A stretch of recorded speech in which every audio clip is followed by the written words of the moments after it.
With a different variety of smartphones in the market these days, Samsung has taken the approach of introducing flagship phones to just about everybody. From the S line they introduced in Q1 to the Note range that got introduced in Q3, we got the introduction of the second FE device, the Samsung Galaxy S20 FE. This is not the first FE device in Samsung's lineup, and it most certainly won't be the last.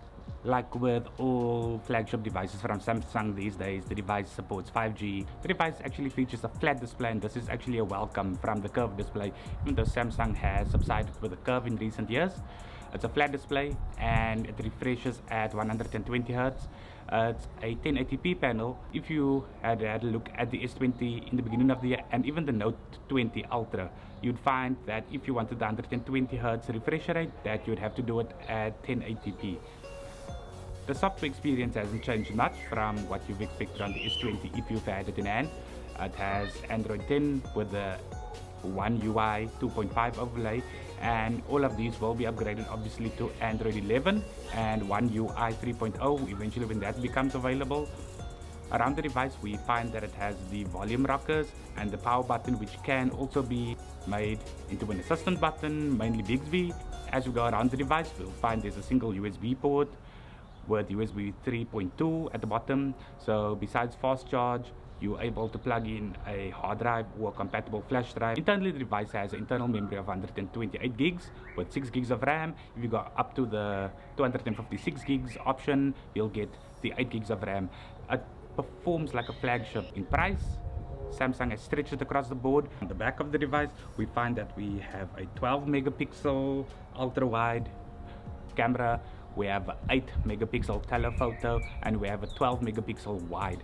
At this point, machine learning and hardware integration is working so well with each other that the photos is actually coming out pretty perfect, and the camera with the optic scene mode that is built into the camera, this thing is going to give you what you need. This camera features a 3-time optical zoom, which is good for getting in close-up on subjects, but it also gets a 30 times digital zoom. It works to an extent.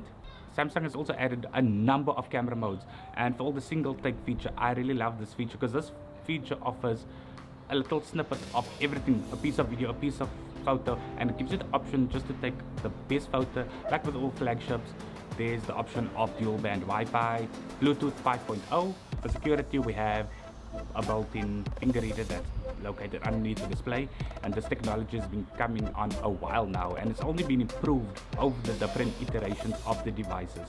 And with this one, it's no different. It's pretty easy to set up, and once it's done, you just need to lay your finger on the screen and your device will be unlocked. The device features a 4500 milliamp battery, so it will get you through a day. And mainly how I use my device, I have 2 email addresses that syncs constantly. I play a little Get Trigger and a little bit of Angry Birds. During the lockdown here in South Africa, I've been getting highly addicted to this game. So if you ever want to join my clan, we are called I Am Nando's. Have a look out on the Angry Bird server. I do a little bit of social media with Instagram, Twitter and Facebook, where you can find my pages on. And speaking of these social media platforms, if you're ever curious to find out what I'm doing or more content like this, have a look down below. I will link my social media channels down below, depending on where you find yourself in the world. And I can only chat about where in South Africa you'd find the best deal. If you're going to buy this device cash, Takealot sells it for about 20,000 Rand. Or if you're going for the option on contract, Vodacom has a couple of plans, MTN has a couple of plans. I haven't seen anything from Cell C. If not Cell C, you can correct me. And once you purchase this device, Samsung also offers you the UV sanitizer, where you can claim it in the Samsung members. I've done a video on the Samsung UV sanitizer, which I will link down below if you're interested in having a look at what that was about. This device in itself is pretty awesome, and it's easy to recommend of the features and what the device offers. If you're in the market for a device and you're not keen on the Samsung A series, your next best bet would be going with a device like this. This device ticks all the boxes mainly for flagship, and it is the fan edition.